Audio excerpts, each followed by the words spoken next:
Good morning, everyone. Welcome to the show. I'm DSP. This is the Level 1 podcast for Sunday, the 17th of March, 2024, otherwise known as React Day. Because today, I'm reacting all day long. Sundays have actually worked pretty well doing this for about a month now, and so I feel we should just continue with that flow. Today, we'll be watching clips from all over the internet as submitted by my members on my DSP Reacts channel, and a little show that I like to call DSP versus the internet. But also tonight, we're going to have some chill reminiscing and a trip down memory lane as we continue to watch back my playthrough of Heavy Rain from 2010 over on the DSP Throwback channel on the late stream. So, great stuff going on. You might say, wait a minute, Phil, why do you still look like that? Well, it's because our heat wave here in Washington continues. Yesterday, we had record high heat. The highest temperatures we have ever had recorded in the month of March here in the Seattle area. Isn't that great to have summer in March? It's still technically winter here, and we're having this weather. Also, today is St. Patrick's Day. For those who celebrate it, personally, I never really did, mostly because I'm not Irish, or I don't really have any Irish heritage in me, and never really was involved that much in it. I know many people do celebrate it. If you do, well, top of the morning to you, and I hope that you have a good day today. Try not to drink too much and get too sick, but enjoy the corned beef and cabbage. I've had that before, and it's quite delicious. Anyway, on today's show, it's a more laid-back atmosphere, and what I mean by that is, again, there really is no gaming news or anything going on, which allows us to have a more open format. Today, I'm going to briefly recap what we did in each of the RPGs that I played yesterday, as we are in that full court push to finish both Baldur's Gate 3 and Like a Dragon Infinite Wealth, and we did make great progress in both games last night, so we'll talk about that. But outside of that, not a heck of a lot. I'm going to be trying to stay cool, which is why I'm in my summer attire, even though it's March. Very hot in here already, and we haven't even started. So I'll do my absolute best, and we'll see how this goes, and go from there. But what I'm thinking, is maybe some suggestion box or stuff like that, and continue on. So thank you all for watching, and I hope that you're all having a good weekend. Today is a fun day for me because I break up the content, meaning usually all week long I'm doing gameplay, and then to have a day where I don't have to do gameplay and I can just kind of relax with you guys is fun. I really don't have to go crazy worrying about games in the middle of my work week, so that's excellent. I like having the ability to just sit back and say, gee, what do people want me to watch today? Let's see these clips that people submitted, or hey, let's watch an old playthrough. And I'll give you an update on that stuff as well, because I want you to obviously know how far we are in each playthrough, as we are approaching the end of Heavy Rain. We're very close, and then we have to figure out, you guys want to continue with the retro react stuff every week or not. So we'll talk about that in a minute. But before we get to that, I think what we should do is just briefly recap yesterday, for those who weren't around and didn't see the streams. So Saturday was the first full day of me pushing RPG Madness to try to finish what I have termed, and what is now being described as, RPG overload. Having way too many RPGs in a short period of time, having most of the other games out being complete disappointments, and so me playing so many RPGs that people have gotten burnt out, including me. And so that's why we're making this full push to finish both Baldur's Gate 3 and Like a Dragon Infinite Wealth in the next couple of weeks. And once they're done, then we can fully focus on new games coming out. Okay? So, yesterday was basically day one of the push to finish RPGs. How did it go? Well, on the first stream of Baldur's Gate 3, we finished the House of Hope plotline, and it definitely was funny, and let me explain. So at the end of the House of Hope plotline, after doing all this stuff in the House of Hope, stealing items you need for the plot and rescuing a person who's in a prison, you have a big epic boss fight. And for a lot of people, they say, oh, this is one of the boss fights that's one of the big epic ones of the game that's built up and everyone hypes and everyone wants to see this boss fight in everyone's playthrough to see how they handle it. Okay? So, without tons of spoiling, okay? Basically, there's a big showdown at the end of House of Hope, and this epic song starts playing. One of the characters actually is singing lyrics in the song. So you're like, the game devs intended for this to be one of the big fights of the game. Now, the thing is, you don't have to do it. You can actually completely ignore this fight and never do it. You don't ever have to go to the House of Hope. So you could just continue on with the main plot line and never have seen this. But I feel like, hey, if you're going to be doing this game and you're going to be doing it justice, you want to do the more important, interesting fights. And this is one of them, right? So, we went through with it. And how did it go? Well, it took almost an hour. Okay. And the reason being, this fight is not just a boss fight. There's a boss. There's a mechanic where the boss is protected by 4 columns in the room. You have to destroy the 4 columns before you can truly hurt the boss. By the way, the columns are resistant to most damage. So essentially, it's very frustrating because you're kind of limited. It's not a straightforward fight. And then on top of that, there's a bunch of what they call ads, which basically means additional units that are there. They're not really the boss, but they're there to cause some annoyance in the fight, and you got to handle those as well. So basically, it's a very complex fight. And I would say, when you think about all the boss fights in the game, probably one of the top 5 most complex. I don't know if it's the most complex because I haven't beaten the game yet, but it's pretty complex. So, I take my time. I'm taking some feedback from the chat, meticulously trying to figure out what to do in each situation, each turn of each character. There's a mechanic where normally I would be using what they say is radiant damage, which is supposed to be like holy magic. But in this fight, you don't want to do that because the enemies reflect it back. So if you study each enemy's description, you'll figure that out right away and not make the mistake. So I'm like, okay, so now this character shouldn't use radiant damage. They should use necrotic damage. So you see what I mean? This game, even, entirety of the game, I'm 120 hours in. There's no real way to just barrel through it. You have to kind of meticulously be paying attention to all the little details going on in each situation if you really want to succeed. But it just makes the game take a lot longer. That's why the game is 120 hours instead of, say, 60 hours, So in this fight, I'm actually doing really well, and I have this build on a certain character where they throw a spear, and this spear has a chance to knock down the enemy. Well, recently I hit max level in the game, and one of the final perks that I got makes this a super high chance to knock down. So I just start throwing this spear around, and it's knocking down the boss every turn. Literally every turn. And when you get knocked down, you lose your turn. You have to get back up, and that's your turn. So the boss basically keeps getting tripped and slipped like a comedy pratfall situation, like you're watching the Three Stooges or Abbott and Costello or something. And I proceed to just destroy it. Now, it took a while because, again, you have to meticulously play this game. You can't just push through it and barrel through it. You have to make sure you're doing everything in the right order and you're not making mistakes like don't use any radiant damage. It'll reflect back at you and stuff like that. But it took about an hour, but I beat it. But I'm going to be honest. During the fight, I did complain. I'm like, this takes forever. And I understand people who like this, but for me, this is taking too long. My stream is a 3-hour gameplay stream. In that 3 hours, I want to do more than one fight. You understand? I don't want the whole stream to be, okay, I beat one boss. That's ridiculous. I want to be able to make good progress every time I play the game. And this game is so meticulously and drawn out, it's very hard to ever say I made progress. It's like a slow trickle game. And so, I'm an hour into this boss fight. I'm like, is this ever going to end? You can see I'm whooping his ass, right? He's never going to have a chance to beat me. So why do I have to take so long to beat him? Why does the game make it so tedious? Anyway. So I do beat him, and then there's epic loot, and I'm looking at the loot, and of course you got to figure out, are you going to use the loot or not? And I do all that. And then finally, for the last hour of the stream, I was able to go in another direction. We got ambushed, and then we went to a new dungeon, and that's what the next stream will be, a new dungeon against a vampire kind of deal, almost like Castlevania, okay? In fact, we already fought werewolves and stuff, which was kind of neat, I'll be honest. So anyway, stream went well, okay?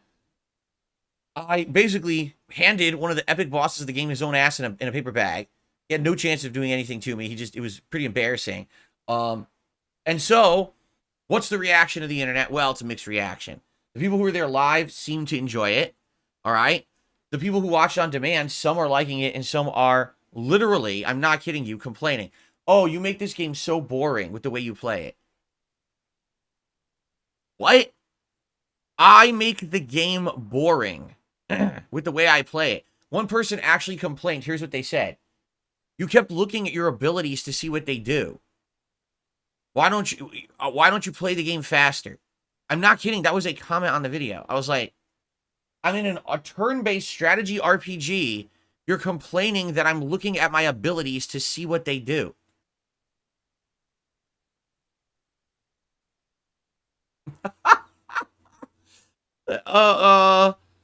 Yeah. And then, someone's like, oh, well, basically, when I played it, I took half as long as you. Now, I died on the first try, but on my second retry, I was able to do it. It's like, wait a minute. So did you read what you just fucking posted?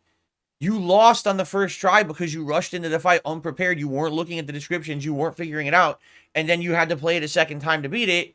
So what's your complaint? I said, what the fuck? I thought that's how these games were designed, right? It drives me nuts. But that's what I mean. Like, it seems like no matter how I play a game or what I do, I'm always in the wrong. If I had rushed into that fight and I wasn't meticulous and I was just dying, losing like nonstop, people would be like, wow, he's like the worst player ever. He doesn't pay any attention. He's in an RPG. He played for 120 hours. He still doesn't pay attention to anything. And that's why he sucks. So then it's the opposite. I completely destroyed the boss because I actually played well. And then I get told, oh, you still did it wrong. This was terrible,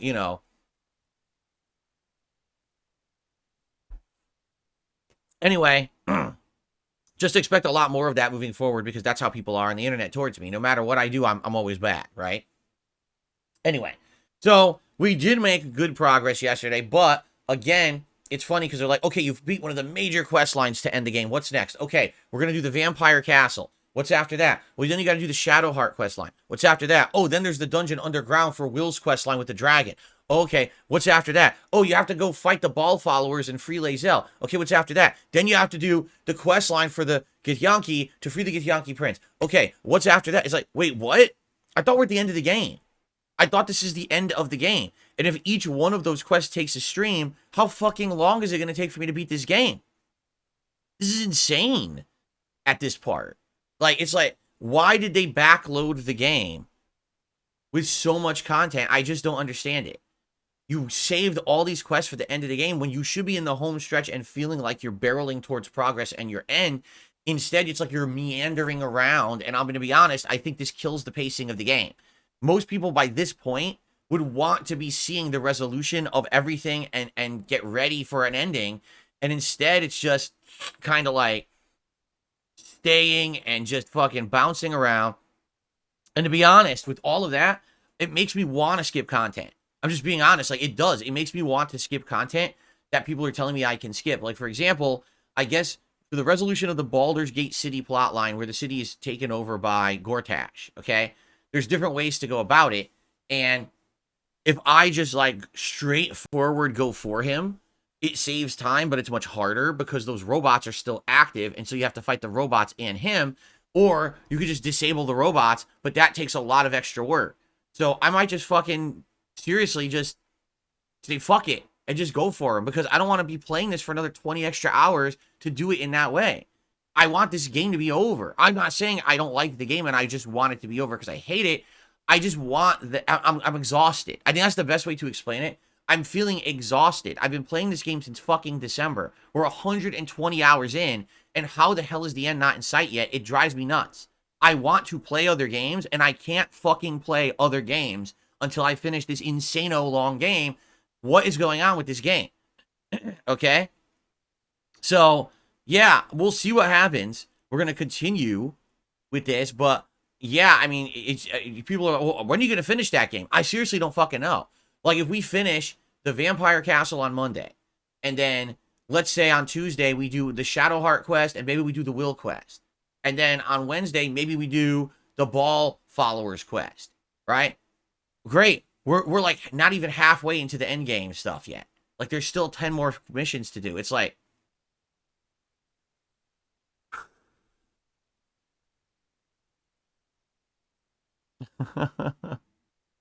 like,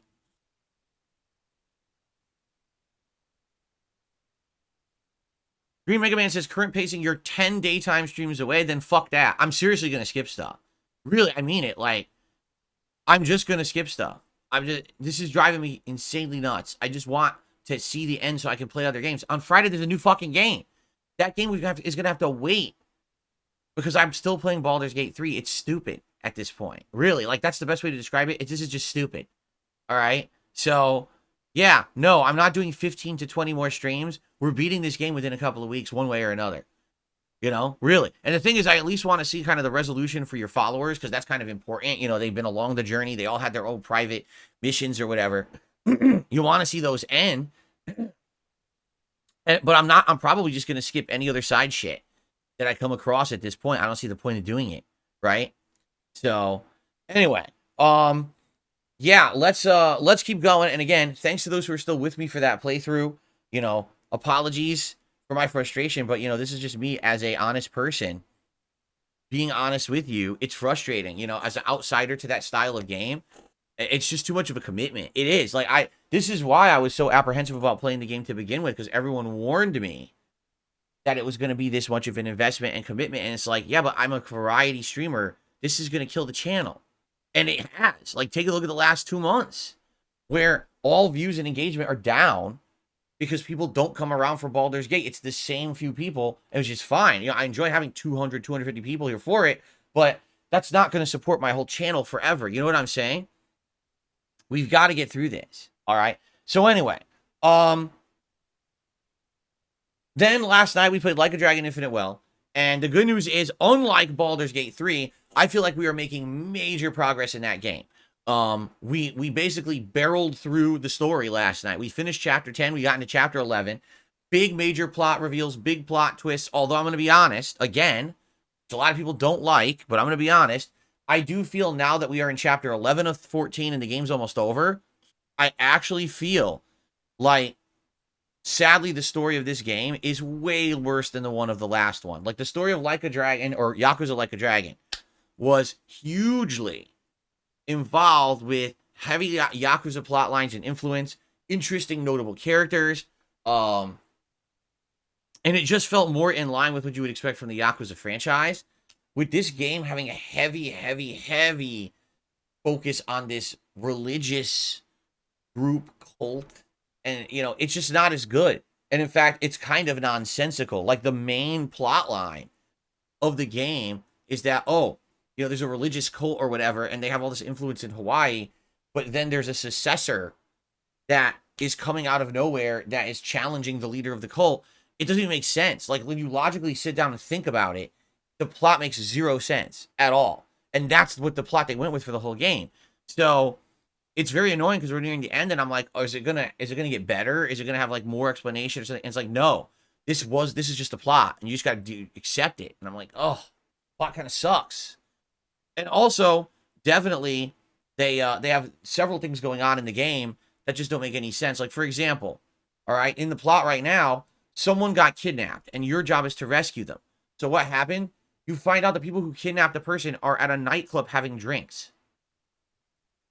When you kidnap someone, okay, do you immediately take them to where you kidnapped them to go, right? Or do you hide them like in a side room and have drinks at a nightclub, leaving the door open for someone to come after you and rescue them?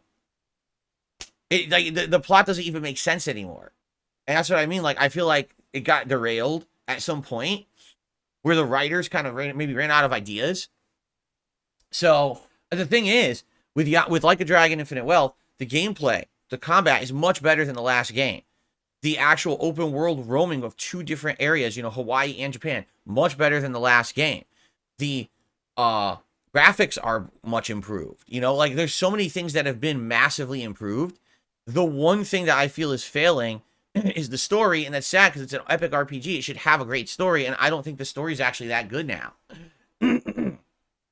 And by the way, we're 50 hours in to Like a Dragon Infinite Well, and I feel like we're going to basically barrel through this. Like, I do feel like if we just keep focusing on the story, which is what I'm going to do, you know, if there's a few conversations or quick reminiscing scenes between story stages, I'll do those, like if we run into them in the street.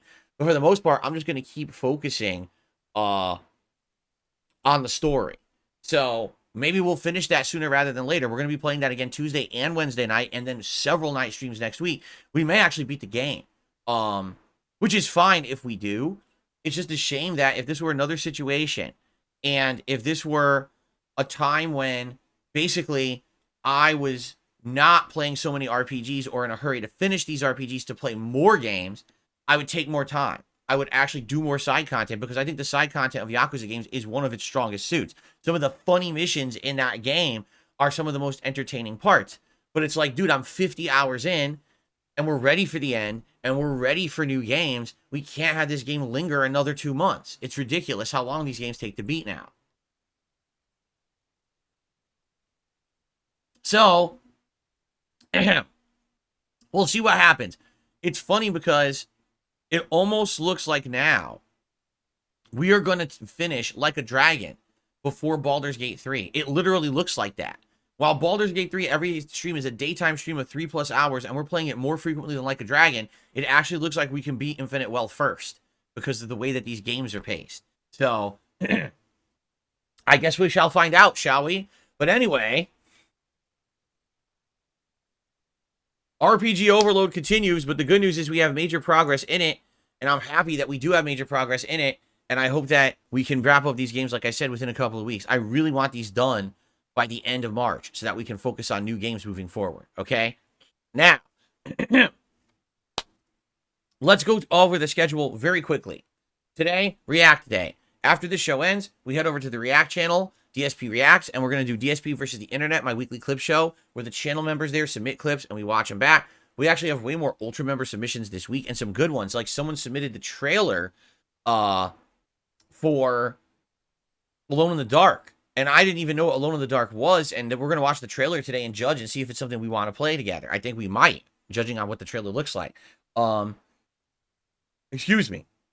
Then, tonight on the late stream, 6:45 p.m. Pacific time, it is Retro Reactive Heavy Rain. We are now in the home stretch. The Heavy Rain playthrough is 60 parts, and we are 40 parts in. We've been basically, on average, watching 10 parts a stream. So I think tonight we'll probably get through another 10 parts, setting us up for the finale next weekend. And it should be great. Like, now we're heading into some of the more dramatic parts. There's some stuff coming up here that's actually kind of funny. There's a huge game bug coming up. That this is one of the moments where I raged, like, really hard during the original playthrough because the game would crash. And it's like, Heavy Rain had bugs at launch. There was already some awful audio bugs and problems that I've had in the playthrough. But this one is, like, game-breaking. And it happens, and I freak out. Remember, this is one of my early controller slams that happens in any of my content. So I'm actually looking forward to that. I think that's tonight. So that should be fun. Okay, that's over on the DSP Throwback channel for those who are interested. Tomorrow we get back into gameplay. It's going to be the podcast followed by Baldur's Gate 3. As I said, we're taking on this vampire castle to see if we can wrap it up. We cannot do a late stream tomorrow night because this is the final week in a row where, number one, I've got private Patreon videos to film and upload. And number two, I have to finish my own personal stuff going on with the business behind the scenes. You know, this time of year, always got to work on that kind of shit. But we're going to wrap that up Monday night, so I don't have to do it after that. And then I'll be back to double streams every day after the fact. So finally we'll be through that, okay? Then Tuesday, more Baldur's Gate 3 and more Like a Dragon. Wednesday, more Baldur's Gate 3 and more Like a Dragon. Thursday is my day off. Friday is a brand new game. And we have to decide at this point, is it the brand new game going to be Dragon's Dogma 2, or is it going to be Rise of the Ronin? I feel like there's various different reasons why each game would do, you know, better or worse, okay? Here's the thing about Dragon's Dogma 2. It's a very different kind of RPG than the ones I'm playing. It's an action-based, which almost is like a hybrid of Monster Hunter with fantasy elements. There hasn't been a Dragon's Dogma game in over a decade, so it's one that's, you know, long expected. Hype for it is high right now. A lot of people are talking about it and feeling like it might be a Game of the Year contender. So, there you go. However, on the flip side of that, it's another RPG, and we're coming out of RPG Overload into another RPG if I play it, right? In addition, it's very slow-paced. It's probably going to be a long-term playthrough. Again, another game I'm wrapping myself into a giant playthrough. And so, you know, yeah, those two factors alone. It's another RPG. It's going to be a super lengthy playthrough. Is it going to fit the content right now? Are people going to like it? Or are they going to complain after 2 streams it's too boring, too drawn out, and not 10? I don't know.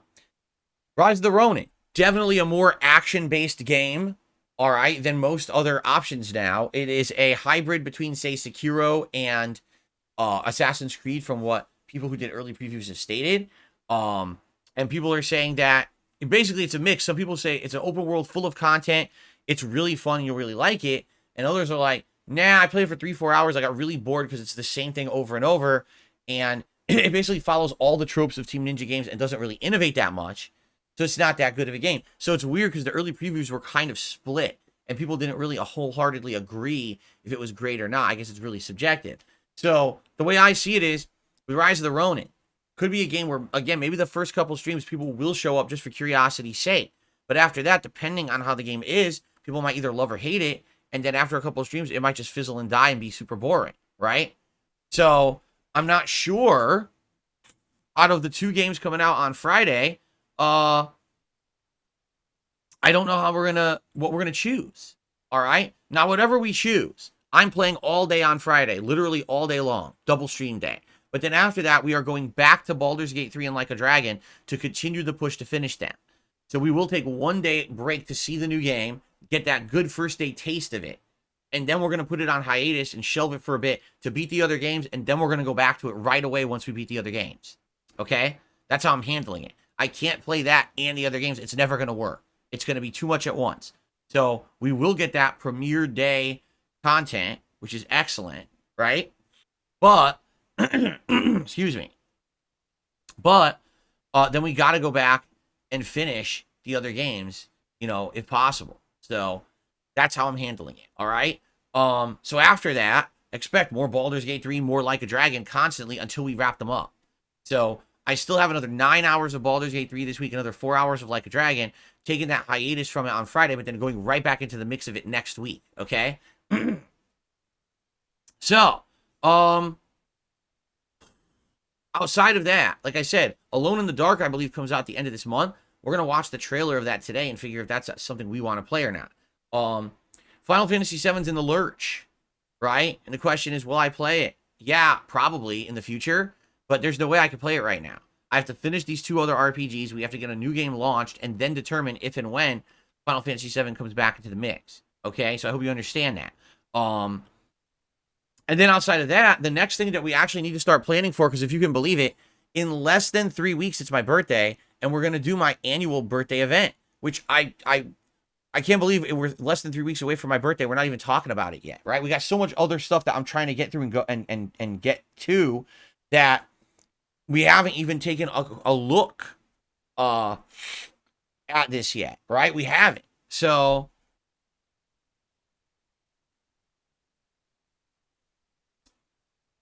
what do you guys want to do for my birthday event? All right. What are we going to do? My birthday event will be on Saturday, April 6th, for the record. I'm going to be 42 years old. Isn't 42 the number to life, the universe, and everything? Or the answer to the question about life, the universe, and everything in the Hitchhiker's Guidebooks? I think it is, right? The problem is no one knows the question. Everyone knows the answer, but no one knows what the actual question is. That's the running joke. So I'm going to be 42. I'm going to be the age of the answer to the life, the universe, and everything, but no one knows the question. It's interesting. So the question is, what do you guys want to do for my birthday? Here's what we 100% will be doing. Number 1, we're going to do a schedule update, meaning I'm going to go through this gaming schedule for the rest of the year.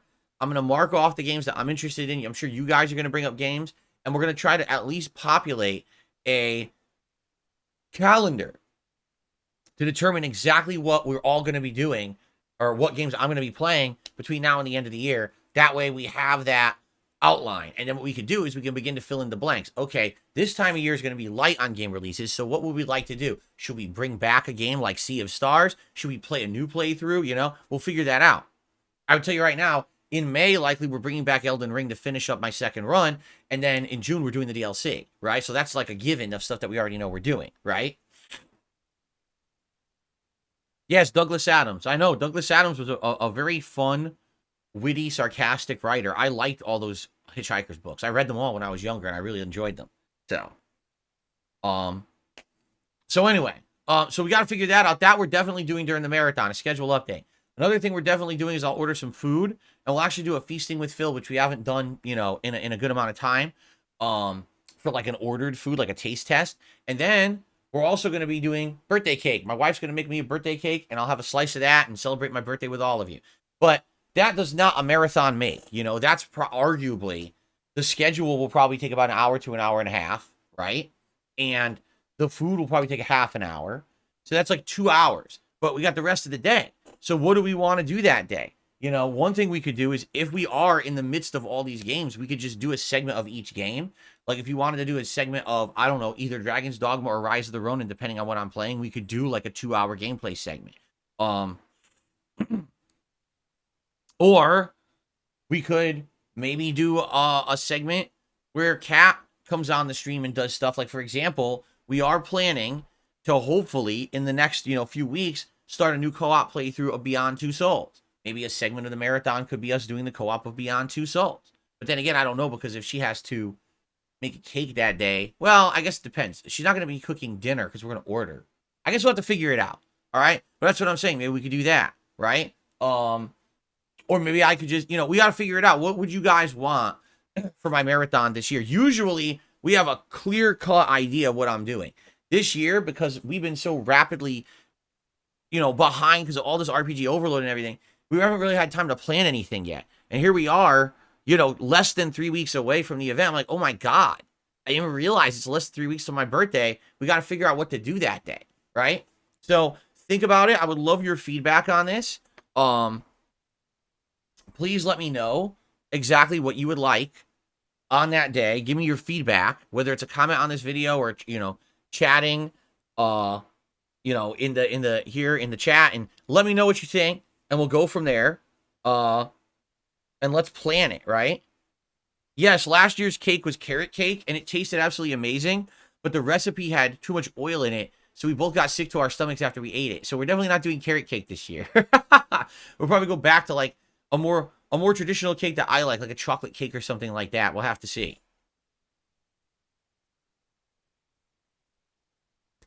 Okay, so the 2 pieces of feedback that I need from all of you. Number 1, what game do you want to see me play this Friday? Is it either going to be Rise of the Ronin or Dragon's Dogma 2?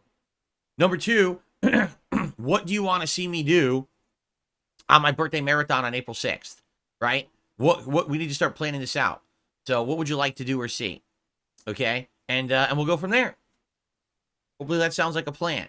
All right, and RPG overload continues as we continue to push to finish these 2 games in the next 2 weeks, and I'm hoping maybe we can wrap up these games. You know what? I hate to say it, but how crazy would it be if my finale stream of Baldur's Gate 3 is the birthday marathon? I mean, I really don't want that to be the case. I want to finish the game before then. But imagine if the final stream is during the birthday marathon when I'm basically, Oh, by the way, since it is the birthday marathon, I'll probably have a few drinks and stuff too. Like, I'll probably have some liquor and stuff over the course of the day. So imagine that, if the final stream, I'm boozed up to finish Baldur's Gate 3. Oh, man. Ugh. I don't know. Some people are saying that would be great, and others are like, no. I don't know. We'll have to figure this out. All right, guys. Well, we have a little bit of time. I think what we should do is we should go to the suggestion box for a little bit and pull a couple suggestions and consider them, and then we'll do shout-outs and the like. Sound good? Let's see.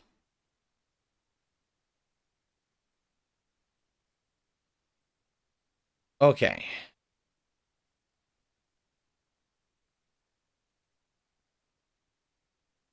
Oh my God, excuse me.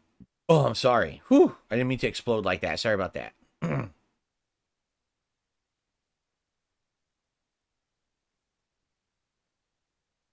Oh, let's see.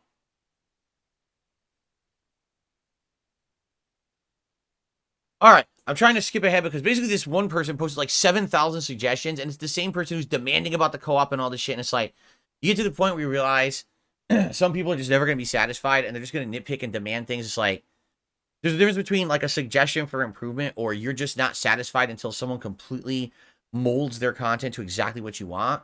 And the fun part is that there's tons of people out there like what you want. So why are you coming to someone else's content to demand that they change to be what you want? It just doesn't make sense. But let's continue on. Let's jump back into some of these suggestions, okay? All right, let's jump in, right? Reduce asking for support. These segments put you in a bad light and are the exact kind of clips the trolls want. It really comes off as desperate. Regulars already know how to support, and if newcomers don't know, they'll ask. People are smarter than you give them credit for. They'll figure out how to support. If anything, you should add a support command to your chat. When someone asks you, you can simply say, type the support command and you'll know how to support me. It doesn't turn into a long, drawn-out 10 to 30-minute segment about how giving you money that is going to be clipped out of context. It makes you look bad. We don't want another scoring debacle on our hands. Well, first of all, the scoring debacle is a whole separate thing. We all know what happened with the scoring debacle 2 years ago, where I was playing a game that really started good and became a piece of dog shit. And I was suffering with it, but people were like demanding that I keep playing it because it's a short game. And then we had an awful night where basically I was feeling awful because the game really pissed me off. And then I looked and literally I made like nothing that night. And I'm like, dude, I just killed myself playing this shitty ass game and essentially, you know, made nothing for it. Imagine if you went to work one day and you busted your ass at work and you were just exhausted with that day of work. And then your boss walked up to you and said, oh, by the way, I'm not paying you for today. Right? So what happened is I exploded on the audience, which I shouldn't have done. But I mean, that's 2 years ago. We've talked about that. I don't do that anymore because that's awful, right? Or at least I try not to do stuff like that anymore because we know how awful that was. But in general, I don't like asking for support at all. If I had to never, ever talk about support, I never would. Really. Like, I wouldn't even bother. Do you think I like saying, oh, by the way, please, you know, support the stream with this, and this? No, I don't like doing that. That's the opposite of what a streamer wants to do. A streamer wants to stream fun content. It's not fun to have to bring up ways to contribute and to say, by the way, guys, today is a slow stream. But the bottom line is that's my livelihood. All right. Unlike most other content creators out there who have opportunities outside of just their live streams to make funds, I don't. I cannot get sponsorship opportunities. I cannot get partnership opportunities for multiple reasons, mostly because everyone on the internet has dumped on me for 10 years, unfairly slandering, defaming me, and treating me like the internet whipping boy. No company is going to want me to be a spokesperson for their product, because if I ever did, my trolls would immediately go to their website, to their socials, and bombard them with fucking nasty shit, which would immediately make them say, why the hell did we do this? The whole point is to make our product look good and have more people buy it or experience it. And instead, all we have is a bunch of trolls harassing us online. So what happened here?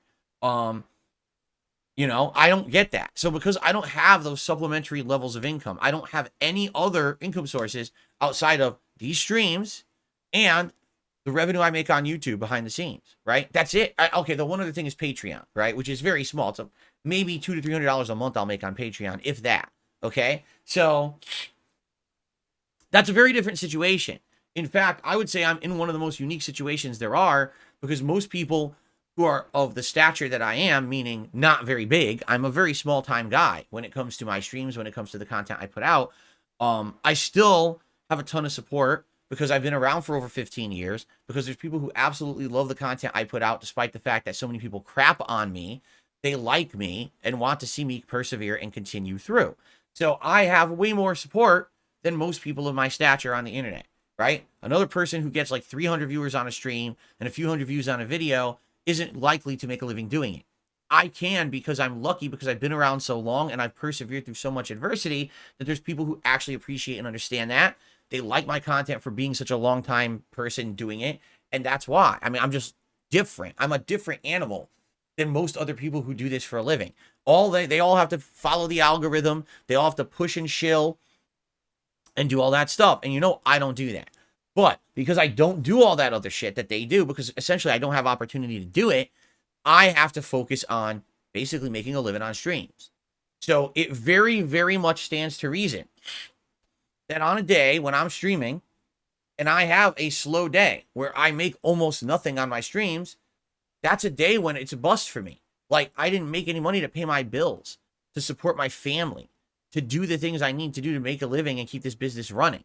That's a scary thought to think about that. You mean like one day could make or break you? Yeah, I'm not far ahead enough where I can just say, oh, I could have a whole slow week and everything's good. I can't.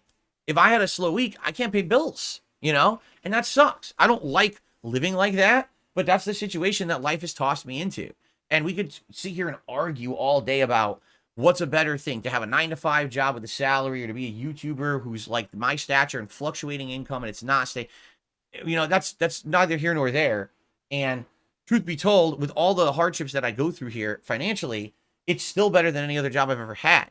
Every other job that I've had, it's this semblance of safety and stability that doesn't exist. In corporate America specifically, you can be cut at any moment for any reason, and there's nothing you can do about it.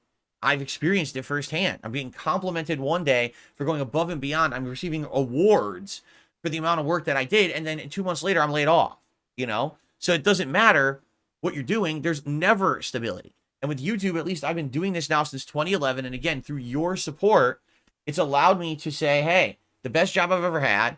I have control of my destiny, right? As opposed to having to answer to some boss that at any moment could shift around and kick me out. That's never going to happen if I'm an independent internet content creator. Yeah, the venue might change. Yeah, the format might change, but I'm still able to have an opportunity to make content for an audience that wants that content. They want it. They want to watch it. They want to digest it, and they want to support it. So that's awesome to know.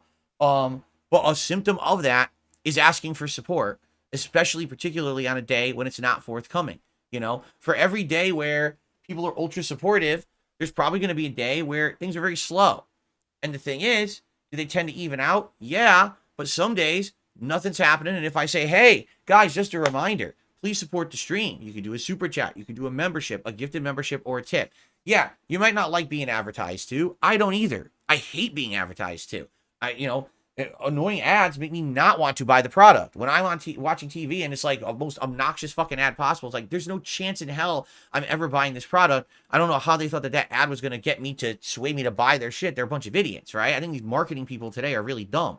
But it is a necessary evil of what kind of, living I make, what kind of content I make. And the truth is, there are people who come by every day who are curious about the content, who don't know what it is. They've heard a bunch of negative things about me, and they're here curious to hear about it for themselves. And, they don't know how to contribute. And so if I just casually mention it every once in a while, then maybe they will. Or maybe there's people who are watching and don't realize, oh man, Phil's having a slow day. Oh, well, now that I know that, I'll chip in. And then they do. Now I'll be honest. Yes, I think that it's obnoxious if I keep mentioning it over and over. Or if I have a day where I'm really frustrated, probably because I'm either exhausted or stressed out about stuff.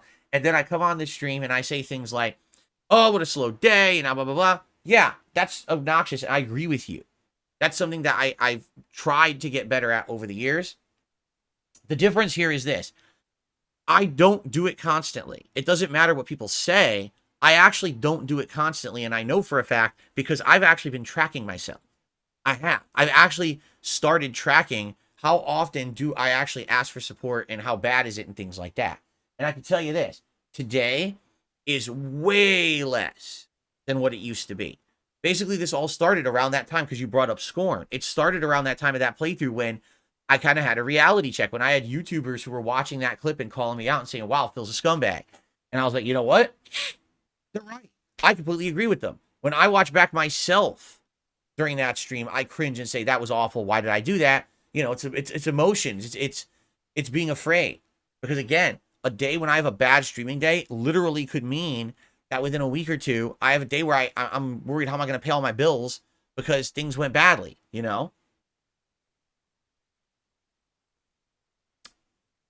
But that's something that I have to get better at as a human, and I make mistakes. And I realize there are times when things are going bad. For example, when the whole debacle happened 2 months ago with all the fake memberships, and all of a sudden the channel is exploding with memberships and everyone thinks everything's going great. It's literally the opposite. Like, I'm getting thousands of these memberships and getting paid like $1 per 1,000.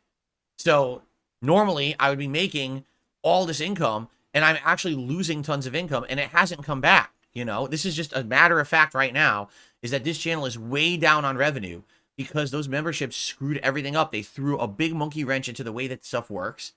And now so many people got the free memberships. No one paid for one for like 2 months. That is starting to come back now, and I'm grateful for that those of you who are coming back and becoming members legit and gifting legit memberships, thank you for that. But it's taking a couple months now to kind of bounce back from it, and that's awful because now I'm affected by it, And so I tell you that because people wonder, gee, how are you doing with memberships and, blah, blah, blah. So I answered, and it's like, oh, so you're asking for support? What? No, I'm just telling you what happened because people noticed there was an insane amount of gifted memberships being given out every day on the stream. People had questions. I'm giving you answers, but somehow that just becomes the next, oh, you're begging for support kind of a deal. You know what I'm saying? So it drives me nuts because it's like, once again, it's another situation. It doesn't matter what I do, it's still wrong. Correct? So if I never mention support ever and I literally go out of business because people don't support because I don't say anything about it, well, obviously I did something wrong there because I was dumb. I went out of business. If I mention it too much, well, now it's obnoxious. I'm a beggar. It's like, so where's the happy medium? And that's what we got to find. Where in the middle is it acceptable? And I agree. The scorn situation is the polar opposite of who I want to be on the internet. I don't want to sit here and become Mr. Shill, Mr. Ask, Mr. Beg. I just want to have fun with you guys. Chill, hang out, enjoy games, and then, hey, the support will come. And that's always been my philosophy. If I'm enjoying what I'm doing on a stream and you're enjoying what I'm doing on the stream and the content is that kind of reciprocal relationship, if we're all enjoying each other's company, then the support will just naturally come. And in general, it does. It's just those times when it doesn't that maybe you need a little nudge in the right direction and say, hey, remember, you can support because if I have a bad day, this is going to set me back. And a lot of people just don't like that. The real problem here, let's be actually transparent and honest now, is that everyone out there just misrepresents me. Like you just said in your suggestion, and by the way, thank you for this. This is actually a really good suggestion box topic. I'm glad we talked about it today. And thank you for tackling it with a nice, rational mindset, because a lot of other people would have come at this in a very negative way and you didn't. So thank you so much. His name is Goki, I think. Thank you for this. This is a good one. The way I see it is because so many assholes out there always misrepresent me, people have, sadly, a very unfair notion of the fact that they think that all I do is sit here all day talking about income. Did I literally mention it once on today's stream until I started reading the suggestion box? Nope. Would I have mentioned it? Maybe. I probably would have mentioned it when we started with the React show, because during the React show, that's how that channel makes profit, is just memberships. That's it. There's no ad revenue to be had on the React channel because everything gets claimed, but the memberships are the reason why that channel is profitable for me. So yeah, during that show, I'll say, hey, just so you know, become a member today. You can suggest clips for next week's show. Maybe if you support the streams today with a super chat or a tip, that would be great, because that's how I make my living on this channel. That's what makes it profitable, right? And I'll do it a few times during the show, but I try not to make it so intrusive. Once we're reacting to stuff, I don't try to interact or interrupt my reactions with that shilling and stuff like that. You know what I mean? But I think what it is I'm misrepresented. People will take the few times in a giant stream, I turn on the stream 10:45 a.m. I start talking around 11:15. That talk segment, which is the Level 1 podcast, goes on to like 12:45. And then we have 3+ hours of gameplay or 3+ hours of reacting or whatever it is I do. They'll take 5-6 hours of a stream, and they'll take the 3 to 4 times that maybe I plugged, and they'll say, here's Phil's stream, and they'll just edit it together. They'll act like that was the whole stream. Like, what? This is the same thing they used to do with This Is How You Don't Play. Take the awful clips out of the playthrough. That's like a 20-hour playthrough, but make a 1-hour montage of the times when I failed. Oh, that was Phil's playthrough. Well, it wasn't. That was 1/20th of the playthrough. You've ignored 90% of the playthrough to push a narrative. And that's how people represent me on the internet, and it makes me look far worse than what reality really is. Are there times when, yes, absolutely, I go too far with it? Yes, absolutely there are. And you guys absolutely have the right to call me out on that and say, stop, you're being overbearing, you're being annoying, we get it. We want to support you. We will if we can. Stop fucking asking. And that's fine if you do that. I appreciate those who are honest with me about that kind of stuff. But the truth is, when someone says something to me here, let's just listen to this. It doesn't turn into this long, drawn-out 10 to 30-minute segment about how giving you money. What are you talking about? No, really, what are you talking about? A 10 to 30-minute segment about giving me money. You really think that happens? You actually think that I will stop my content? Like, I'll stop playing a game. Oh, man, this is a great game, but by the way, guys, we have to stop playing for 30 minutes to talk about income. What? It's never happened. Like, literally, in my entire streaming history, that's never happened. Even that scorn moment you're talking about, that didn't happen. Right? So, that's what drives me nuts. You literally have cited an example that doesn't happen, but you probably do think it happens. Why? Because you watch the fucking detractor content. All right? Here's the honest response that I will give to anyone who has a suggestion that's like, man, there's this one thing about you that I really don't like. I like that you beg too much, right? Stop watching detractor content. Because if you were actually here watching the real content, you would understand that what they say is false. It is a false narrative to push an agenda where they will get clickbait and views. It has nothing to do with reality. Most people who are on my streams on a daily basis never complain that I'm asking too much for anything. It's just not reality. It's not in any realm of matter of fact stuff.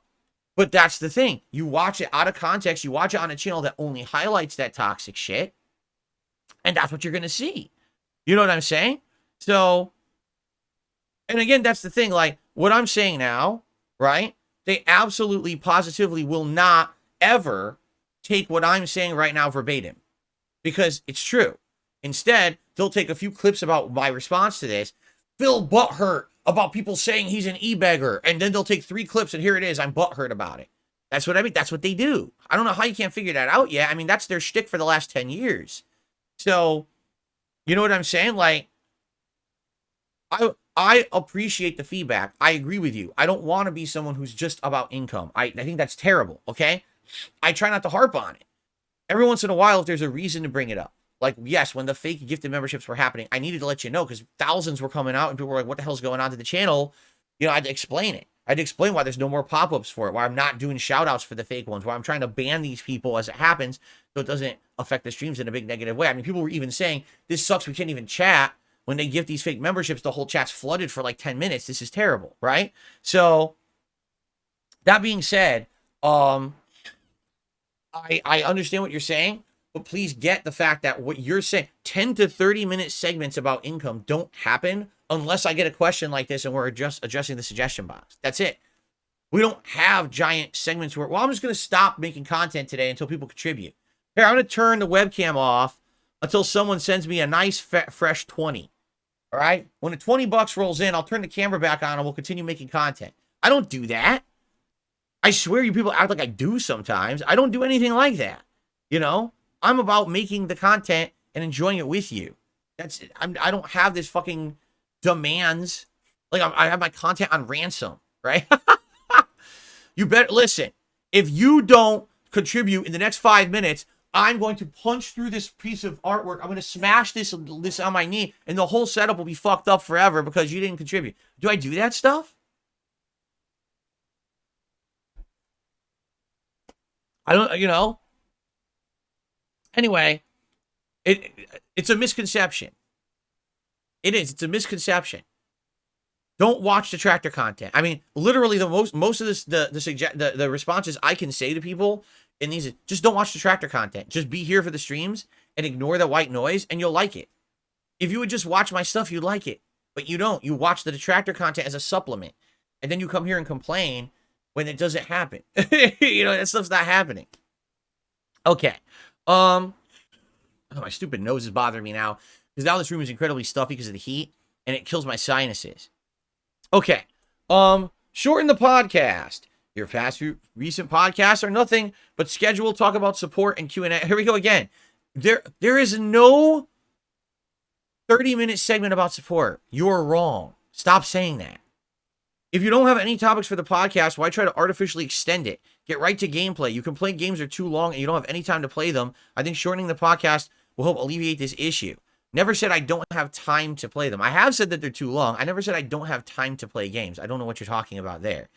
I know you'll say, we'll just come back to when the podcast, we'll come back when the podcast is over. Ask yourself, why should someone do that? Because there's a podcast scheduled for the morning, and if you don't want to watch the podcast, you come to the stream after it's over. That's like saying, man, I really want to watch the nightly news that starts at 9 p.m., but god damn it, there's an hour of sitcoms that happen from 8 to 9. Why can't they just cancel all the sitcoms and start the news at 8? Because that's the fucking broadcast schedule, stupid. You come to, when you want to see something live, you attend when it starts. My gameplay starts traditionally around 12:45 p.m. Pacific time. You know there's 3 hours of gameplay around 1 p.m.-ish. Why would you come for the scheduled podcast at 11:15 and complain that there's a podcast? Don't attend the podcast. Like, oh my God. Yikes. Like, what is going on with people? There you go. Dentronic says, like ordering breakfast after the kitchen moved on to lunch. No, it's the opposite of that. You show up at breakfast and you're yelling at the kitchen, why aren't you putting out dinner? It's breakfast, stupid. You're early. You can come back when dinner is served. Don't demand that the business completely change the way it operates because you can't adhere to a schedule. Like, what are you talking about? Good Lord. All right? Engage with chat more. You don't really talk with chat during gameplay unless it's to moderate, tell chat to stop going off topic, or to read a super chat. You say it's a chill environment, but you yell at people when they don't talk about your gameplay. Maybe if you chat with people who go off topic, it can lead to interesting and meaningful conversations. Before I continue with that, I do try to engage with my chat. The problem is what you're addressing. Again, you can tell this person just watches detractor content and doesn't watch my content. Because the detractors will highlight the moments when I get upset if someone derailed the chat and say, oh, see, this is all filled in on a stream today. When in reality, that was 1/40th of what happened on the stream. It was one moment. No, what I find is if I'm playing a game and the chat disengages from it, right? Like this has happened with a couple Final Fantasy streams. I'm doing the open world content and then people just start talking about other topics, right? I don't care if you talk about other topics, but understand if you're talking about shit that I don't know about, why are you doing that in my chat when you know the streamer is not interested? Like, let's talk about sports and baseball. I don't fucking know anything about sports and baseball, so why are you talking about it in my chat? This has not ever been a sports discussion stream, so why are you derailing the chat with that? You know that's not a topic I'm interested in. There's probably 7,000 other streams going on right now of someone who loved to talk about sports. This is not one of them, so why are you derailing the chat? You see? Those are the things that go crazy. If you're talking about something I understand or whatever, you want to ask my opinion and you tag me in the chat, I always talk about that. Hell, I mean, half the time I'm playing the Yakuza games, the discussions we're having is completely off topic from what's going on in the game. So again, stop watching detractor content, okay? All right, ready? Reduce the wait period to chat. A 24 hours wait to chat is absurd. There's streamers that have as many trolls as you do and maybe more, and they don't do this because even they know this is an insane wait period. This is single-handedly ruining any chance you have in retaining newcomers. If the trolling is as bad as you say it is, get more moderators. You've had trust issues about giving people wrenches since the rogue mod incident. I don't know what that means because there's been more than one mod who's basically been like a catfish situation. Rogue mods happen. It shouldn't make you distrusting of people. If someone wants to help in moderation, make them a mod. Okay, so literally, here we go again. So what other streamers do is different from what you do. That automatically makes it better. Okay, what streamers are you talking about? Because you're saying people with more trolls than me. Well, who has more trolls than me? Wings of Redemption? I don't know. Who else has more trolls than me? Not many. Take that from the mouth of Mike Klum himself. When he was doing the research for this documentary, he said to me, my God, at first I thought that you were exaggerating, but now that I've actually done the research, you absolutely have probably the biggest troll community I've ever seen. And he's been involved with Boogie. He's been involved with other people you guys don't even know. Other documentaries he's working on and failed and he didn't do them. People who are like massive lolcow shit on the internet. And he outright admitted mine's the worst. So I don't know who you're talking about, who you think has more trolls than me. You're probably wrong. All right. But the fact is, they probably thrive on that shit. The reason they even have anyone showing up to their streams is because they don't moderate. So because of that, they don't have any content to offer. All they do is lolcow shit. So when the drama starts, that's when they profit. So let the trolls come into my chat and insult me and send super chats that are insulting me and do all this shit. So I don't do that. I don't play that game. I don't. My content is valid. My content is positive. My content has meaning and merit to an audience that wants to see it. It's not the time that Phil turns on his stream, everyone just rip him a new asshole as a lolcow, and that's how he profits. So if you want to see the lolcow marathon shit, you can go watch other content creators who even are on a fucking podcast called that, and you can leave me the fuck alone. But it's hilarious. So reduce asking for support. Okay, valid suggestion. When you actually get into the meat of it, claiming that I do 10 to 30 minute segments just asking for support as if I just stop making content to talk about it and refuse to make content until someone supports my stream. False, you watch too much detractor content. Shorten the podcast. Just show up after the podcast is done. There's a schedule for a reason. Engage with chat more. I do. Stop watching detractor content. Reduce the wait period to chat. Stop watching lolcows and detractor content. So stop watching detractors. Stop watching detractors. Stop watching detractors. Oh, by the way, learn how to read a schedule. Thanks for the suggestions. That was a good one, huh? If you haven't noticed yet, okay, most of the problems that people seem to have with me actually aren't problems that they have with me. It's problems that they have based on watching detractor content. Like, you watched out of context, negative, defamatory content about me that's seriously molded to do that, to insult me and make me look bad. And then you come and complain without actually having watched the real me to know that it's not valid stuff. That's a you problem, not a me problem. And I hate to say it, more and more over these years, I'm seeing really this is the problem. It's people just don't want to take 5 seconds to fucking see who the real person is or what the real content is. Instead, they just want to laugh along with the meme, and it makes you fucking stupid. I'm sorry, it does. There's just so many really frustrating people on the internet who just don't take 5 seconds to think for themselves. They just follow that sheep mentality of everyone hates this guy, so it must all be true. I'm not saying I'm perfect, and I'm certainly not saying that I'm flawless, and I'm certainly not saying that I haven't done stupid shit over the years. I have. And it's right for you to call me out on it when it happens. But when this is supposed to be the suggestion box, and literally all the stuff you just suggested is stuff that doesn't happen, I don't know what else to say. You know? Stop watching the shit that makes you feel that way.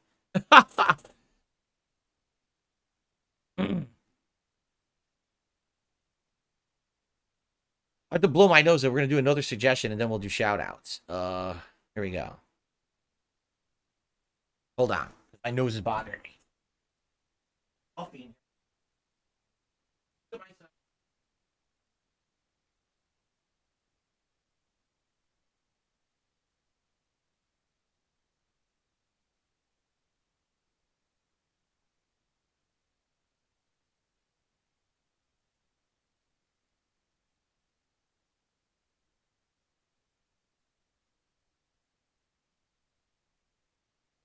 Okay.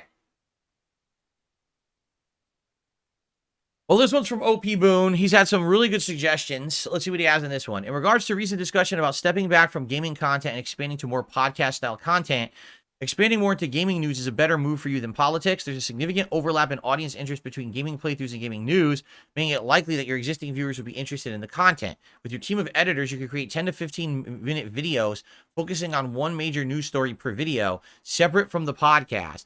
This makes insights on gaming events more accessible to a wider audience rather than being buried with lengthy podcasts.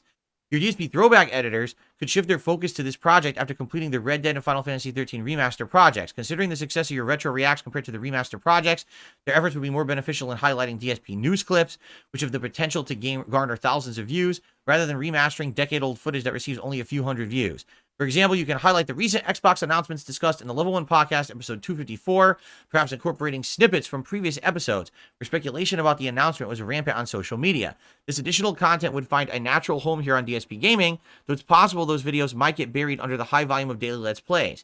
You consider establishing DSP News as its own separate channel. Alongside DSP Reacts and DSP Throwback, it's worth discussing this with your viewers of the podcast to see what's best if you end up going this route. As I mentioned in an earlier suggestion, if the gaming news segment gains traction, then you can consider branching out to cover related topics like movies and TV shows in separate news videos, broadening your content appeal even further.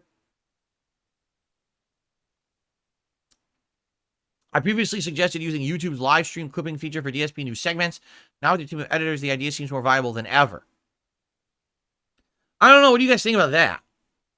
Because here's the thing, like, technically, the news that I cover, all right, is the news that I'm interested in. Don't get me wrong, there's usually almost always gaming news going on.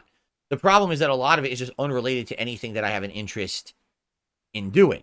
You know, if there's a bunch of stuff that's PC-centric, I probably don't care about it. If there's a bunch of stuff that's covering drama topics that I'm not involved in, like this whole Sweet Baby Inc. thing, I think is the dumbest fucking thing possible. I think it's people on both sides being stupid.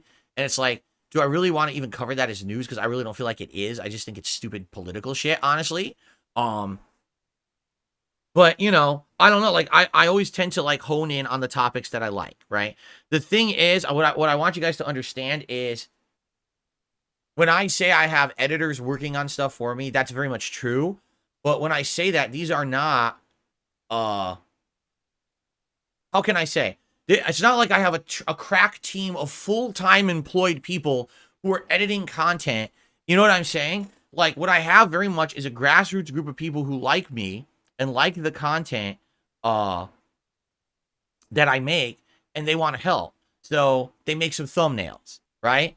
Or in the case of the DSP Throwback channel, that's an idea that has been kicked around for a couple of years, and the offer was already made to me for a couple of years. Hey, if you ever would want to do something with a channel like that, we'd be willing to work on this for you, to edit the videos together, to upscale them, to make those lost playthroughs available for posterity purposes. And so I kind of said, not yet, not yet, not yet. And then I decided this year would be the year. Let's start it off fresh in January. Let's get a new project going and stuff. And then, of course, thanks to your feedback, I had the idea for Retro React, and that's working well on the channel. So now we have that good variety of content on that channel. But what you have to understand, it's not like these people are essentially doing it for the love of doing it. Like, they love this work. For me to say, so I like the fact that you helped me out so much over here. Thanks so much. But by the way, just stop doing that. Now I want you to redirect your efforts to do something completely and utterly different. I feel like they'd be a little bit ungrateful, no? Like, the reason that the people are doing it is because they like it. You know? I like making thumbnails. I like doing this editing work. The editing work is appealing to me. It's fun. I'm gaining experience, learning how to do it. You know, I'm getting better at it. I'm learning about all these things. Like, for example, if you actually look at the videos on DSP Throwback, just the fact that the videos have gone through several levels of editing. Now, you know, first it was just put the videos together. Then it was, oh, now we're going to upscale them. Oh, now we're going to do audio cleansing, you know, and it keeps improving. Like, the video quality actually keeps improving, getting better over time. Not that many people are noticing, because the videos get, 100 views each. Over time, I'm sure that's going to grow. But, you know, for the initial uploads, they're not getting that much. But this is a thing. It's like, oh, you know, it's a project that people are working on. They're enjoying doing it. It's like a hobby. It's not something that you're expecting to sink endless hours into and take ultra seriously. It's something that you're getting experience out of it while you're also helping me out, which is nice, right? I feel like I said, if you're going to ask someone, hey, what I'd like you to do is every day on the podcast, just sit on that podcast that was a 2-hour podcast and sift through and edit out 15-minute clips and topics and title them and make them separate videos and do this and do that. That's a job, right? Like, that's a job. That's literally a job. And when you say people do it, you're right. They do it because they're giant YouTubers. You know, Asmon Gold probably has people he pays to do that. I'm sure Moist Critical has people he pays to do that because they're huge. If I was huge, I would also have employees to do that. In fact, back in the day when I was at the height of my popularity, I shit you not, that was my plan. I was actually going to hire like 3 people, and they were going to handle the day-to-day bullshit that I hated doing, like uploading, babysitting videos, putting them into playlists, making thumbnails. I was actually going to employ people. When I made tons of money back in the day, that was my idea. And then the priority for me became to move first, because I didn't want to be stuck in Connecticut forever. Because imagine if I employed 3 people in Connecticut to do this, but I want to move. And then I eventually decide to move, and now 3 people are out of a job because they can't do it from across the country, right? So my idea was to move first, and then basically expand upon that. If I was staying at the level of popularity I was at, hire editors, hire people to do that. And then what happened was I moved, and immediately the internet turned against me. Like, as soon as I came out here, it was like day 1 that I moved to Washington, was when all those negativity feelings came towards me. Everyone just turned me into a joke. Everyone just kind of just crapped on me. Within a year, my channel had been hit with so many copyright strikes that's when my channel law had to be removed from the YouTube algorithm and shit like that. And we're not going to sit here and talk about that endlessly, but that's just what happened. And it was like, well, that's it. That's the income is gone. The income that I was once making when I was at my big YouTube popularity was gone. And the possibility of me hiring people as employees disappeared because I was up to my eyeballs in debt from the move. My income was halved. It's like, well, now I'm screwed. All those ideas are gone, you know? So I understand where OP Boon's coming from. I totally feel like, yeah, that could have happened, right? Like, this is something that definitely I could have had editors who I employ as full-time employees, and they come in and they do this work for me every day. And it definitely would have been awesome to do that because that's what the top people are doing. We know that, right? The problem is that's not reality for me.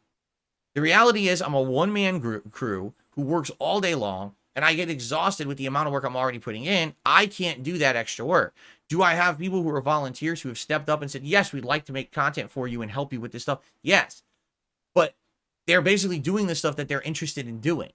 For me to now say, oh, by the way, that throwback channel thing didn't work, so fuck all that work. Just throw that away. Instead, let's edit some 15-minute clips out of my podcast every day and hope that that takes off. Like, It's kind of the same thing. Didn't you notice for like a year, okay, we did YouTube shorts. Did you notice that? It was from late 2022 all the way through about late 2023. Why did I do YouTube shorts? Because people asked for them. I said, oh, why don't you do shorts? Shorts are so popular and they really help channels and they boost them and all of that. And there were a lot of shorts. You know, we did them for all the fall games of 2022. My Oblivion playthrough in 2023. We tried to highlight epic moments of each of the big games that I was playing and stuff like that. You want to know what impact it had on the channel? 0. Because number one, none of those views end up being monetized, even though they claim they are. No exaggeration. If you get like 100,000 views on a short, you get like a penny. So out of all the shorts I put together, I probably made 25 cents. Okay? Now, I didn't make all those shorts. I made a few of them, but most of those were made by fans who wanted to help the channel.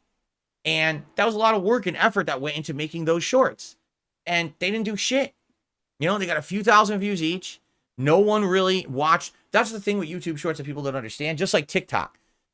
People who watch TikTok clips and people who watch YouTube shorts don't say, oh, look, that's a good clip. Let me go check out the channel. They just sit there in the feed. Clip, clip, clip, clip, clip, clip, clip, clip, clip. It doesn't bring attention to your content. People just enjoy the one clip and then they move on. That's why they're so short. They're supposed to be quick, digestible clips. You're not seeking out extended engagement with that content. You just want the 20 seconds and you're on to the next variety clip. They don't serve a purpose to a YouTube channel. So all the work for the whole year that was put into shorts did nothing. Literally did absolutely nothing, right? So I understand the suggestion. Make the clips of the show, 15-minute segment that just talks about game news. And maybe that video would get traction. But do I expect that anyone is going to watch a 15-minute news clip and then immediately come to my channel of DSP Gaming to watch more content? No. You know what they're going to look for? The next news clip. That's it. So unless we have an ongoing series of news clips that people will watch in succession, it's never going to do anything. So maybe in this regard, this suggestion is better than the whole shorts thing. Because I do think the shorts was a waste of time. I think YouTube shorts are fucking terrible. And they're just trying to copy TikTok and they serve no purpose. And YouTube is so off base with them, they're idiotic.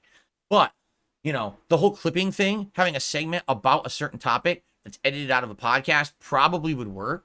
But again, for that to work, you'd have to have someone who's dedicated to do it. You know, I would think more of like, you know, you have to have someone you're going to pay to do it. I can't pay anyone to do it. If I'm in a situation where if I have a slow streaming day, okay, and I don't make, you know, a good amount of revenue on a certain day, and now I'm behind, and if I have a few of those in a week, and now I'm worried how am I going to pay bills, how exactly am I supposed to pay an employee to sit here and clip stuff out of my streams? You know, it's just not going to happen. And I think that's the thing. When you look at other YouTubers who are successful, correct, and you look at the situations they're in, none of them are the stature of me. These are not people who have 300 viewers on a stream, 300 viewers on a video. These are people who already are bringing in thousands and thousands and thousands of views and hours of engagement and interactions on any piece of content. They have the attention. Then that warrants them sinking in the money and the time to do the kind of projects that they work on. I'm not them. I feel like, again, that's what Asmongold does. Asmongold is like 1,000 times bigger than me. The dude brings in like 30,000 viewers on a stream. I bring in 300. That's literally 1,000 less, isn't it? No, that's 100 less. Okay, he's 100 times bigger than me. He's not 1,000 times bigger. He's 100 times bigger than me. That's why he does that. You know, like these comparisons are wild because people are comparing, you know, a grape to a watermelon. Really, like I'm the grape. You get that? I'm this little guy down here. I'm doing the best I can with what I've got. But, you know, then you say, well, I don't understand why you don't do the same thing as this person who's insanely successful and huge and bigger than you. You just answered the question. Right? Anyway. All right. So, OP Boone, I appreciate this suggestion. I don't think, sadly, I don't think that would work. Only because, again, that's something that maybe if I could pay an employee to do it, it would work. I'm not going to have people stepping up to volunteer to do that kind of work because it's a lot of work. They have to watch every podcast in full. They have to figure out what the segments are, edit them out, make them separate videos, put them up, promote them. You know, it's a lot of work for someone who's basically a volunteer. You know, the volunteer work on the DSP Throwback channel is already a huge, tremendous undertaking. We still have a lot of content there we have to make visible. For example, the whole LA Noire playthrough, right? The online gameplay of Red Dead 1 that became Suicide Kings. The Undead Nightmare playthrough. And there's all these forgotten vlogs and playthroughs that are still all for posterity purposes. We want to get those on the channel. That's the whole idea of the project to begin with. The idea of DSP Throwback is not, oh, let's make profit. The idea is we want lost videos to hit the internet for posterity. Now, the cool thing is we found a way with Retro React to have content that's appealing to the audience and make some profit. But that's not the whole purpose of the channel. I'm not going to tell people who are working on that channel, just drop that channel now because it didn't catch on and go do other work. That's not the point. You see? Okay. I hope all that makes sense. Now we got to get to shout-outs because now it's already 12:30. Guys, again, you understand when we do suggestion box, this is kind of why I'm apprehensive about doing it. Because you say the show's too long, but then every time we do suggestion box, it's fucking 12:30 already, and I haven't even done a shout-out yet. Do you see my point?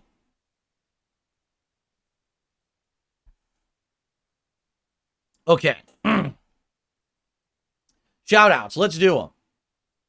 So, Babingo Mung, nice name, did a super chat and says, why would you skip for the most supported stream? Why would you skip for the most supported stream? Eh? I'm sorry, Babinga, I have no idea what you just said. Why would you skip for the most supported stream? That's not a sentence. I don't know what you mean by that, but thank you for the super chat. Sweets, 17 months as a member. Happy birthday, No Sleep Real Vibes. Oh, is it? Happy birthday, No Sleep Real Vibes. It's your birthday. I did not know that. Cheetah Man, 15 months as a member. Happy birthday to No Sleep Real Vibes. I guess it is it. Okay. And Pizza Box Gaming, 2 months as a member. Dragon's Dogma 2. So you're casting your vote for Dragon's Dogma 2 for the game I played Friday. Cygor did a super chat, says, I had no idea you were an Overwatch pro. Absolutely. You may not realize this, but in a former life, all I did was play Overwatch all day, every day. I was in several different leagues. And after I won my 3rd straight tournament circuit, I decided it was time to finally hang it up because I was just bored. I felt like I had done everything there was to do with the game. And I moved on from there. I have no idea what the hell you're talking about, but thanks for the super chat. Okay. On the tip side of things, let's see here. Anso Kamaru tipped $1.50. Says, I'm 30 hours into Rebirth. I've decided to start Unicorn Overlord. The game is incredibly complex. I'm in a good way and very well done. I'm not telling you to play it. I can tell this would be a game you'd love, but your audience would fall asleep from it. It's a shame. You can't always enjoy games you want. I know you seem to think that there's an overload of RPGs, but the actual RPG community is over the moon and eating so good these past few years. Is Unicorn Overlord like Final Fantasy Tactics? Because if so, I would absolutely love it. I love Final Fantasy Tactics, both the original PlayStation game and then the other one that they did, what was it, Advance? I love both games. It's a shame that if that is the case, that sadly I'm probably never going to play it because I would probably really, really enjoy it. It's like Ogre Battle. Oh, I don't know what that is. I've never played Ogre Battle. But that one I can't attest to. I don't know what that is. Ogre Battle, huh? Okay. Hold on one second here.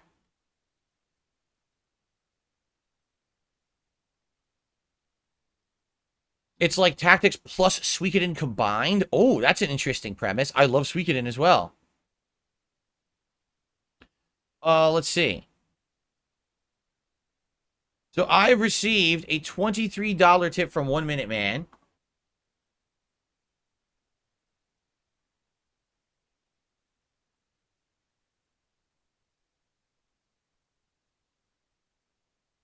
Thank you very much, 1 Minute Man. Let's see what he has to say.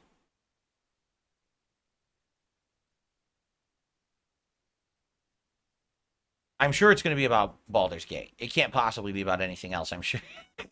We know what he's going to talk about. Many players make an effort to save Corilla in the House of Hope. It was surprising that she was the first NPC you decided to fight. First, because you removed the possibility of her reconciling with her sister. Hold on. Second, she would have saved you from the priestess gut in the goblin camp when you were tied up in the cell. If you hadn't broken free of your own, there would have been a cutscene with Corilla taking out Gut, acting on Raphael's order no less. What a twist that those two NPCs who had your survival as a priority ended up as they did. You think someone like this would happen in real life? See, I think the reason that I didn't care about Corilla is very simply put because I didn't know who the hell fuck she was. Right? In my playthrough, she had never existed. until reading the books in the House of Hope, which explained how Hope got controlled by Raphael. And apparently that Corilla was right there for it, helping him to do it. So she seems like an evil bitch, right? From what we could see in the logs that were available to us. In my playthrough, that interaction you're talking about in the Goblin Camp in Act 1 never happened. I guess I was able to free myself, or however I got out. I don't remember. It's been so long. But since I never had met her before, I had no idea who she was. So I'm like, who cares? She must be a minion. Just kill her. And then after I killed her, people were like, oh, don't you know that was Hope's sister? And I'm like, no. How the fuck would I know that? Just because I read a couple logs? Like, I don't care. She's an enemy in a fight. She's done, you know? So, in this case, I feel like that is one of the things about Baldur's Gate 3, is that you can play it in different ways and experience it in different ways and have different situations. And in this situation, this is one, right, where I basically never encountered her before, so I'm not going to give a crap. But there very well could be people who have run into her and be like, oh, I recognize who that is now, right? So now I want to save her and do my best to save her, and I didn't care because I don't know who the hell she is. But, I mean, that's cool, right? That's a cool part of the game, I think, that people can play the same game and have completely different experiences with it based on what they encounter and the choices they make and things like that, right? So, there you have it. Okay. Oh, by the way, the Lucky Gremlin has gifted 5 memberships to the community. So congratulations to Blackie Cat, Sogo Osaka, Dome Tweets, what a name, Dezhead, and did the 5th one not go out? I only see the 4. I think only 4 went out for some reason. And that's really weird. The reason I say it's really weird is because most of the gifted memberships have finally expired. The fake ones, that is. So we're way, way down to almost the original number of members that we've had on this channel. So definitely there's enough valid people to gift those to. I think YouTube is having some issues. Here, I'm going to take a quick look. I'm just curious where we're at now with members because it's been so long since I even checked because, you know, the bullshit really killed this channel for a while. Oh, yeah.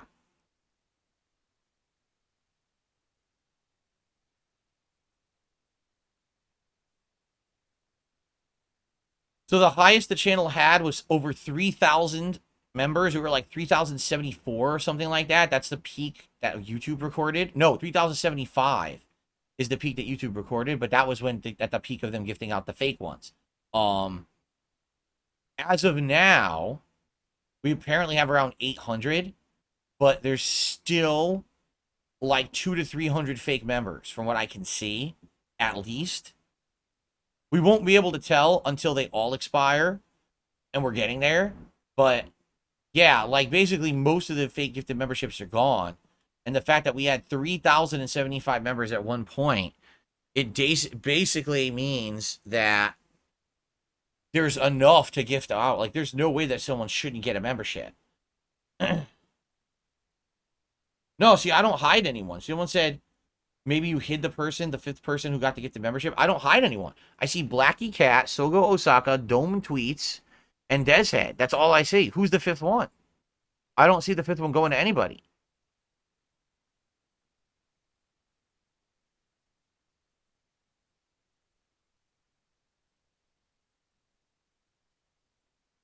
Can anyone see who the 5th one went to? It went to Nerve, N-E-R-V.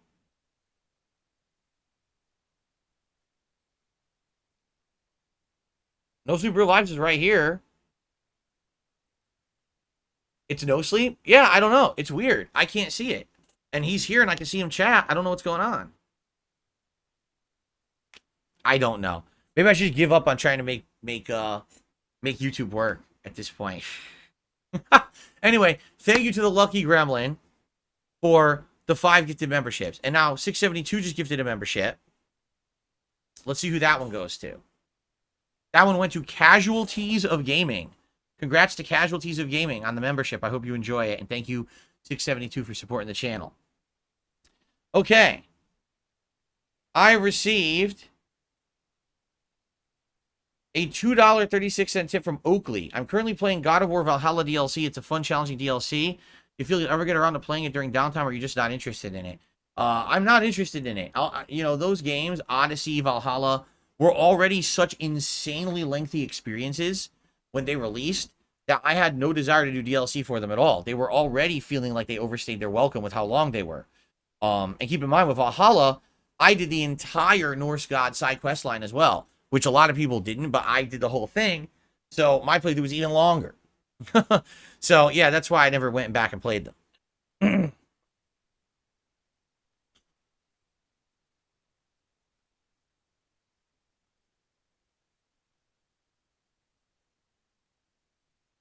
Okay, guys, I think we got to adjourn because remember, I got to set up for the React show. And I hope that you guys will join me over there on DSP Reacts for DSP versus the Internet. It should be a good show. Okay? And that's that. So if you're still here hanging out, stick around. In a few seconds here or minutes, you'll see a pop-up on your screen that says, hey, head over to the React show, give a click, and it'll just send you over there. If you're watching on demand, hey, I hope you enjoyed the show today. Remember the feedback I need. What game do you want to see Friday? And what kind of stuff should we be doing for my birthday marathon? That's the two questions that I definitely need your feedback to. But outside of that, thanks for watching the Level 1 podcast. I enjoy having you here every single day. Thanks for a chill weekend. I hope I have a chill weekend because it's very hot right now. And I'll see you all tomorrow. Peace out.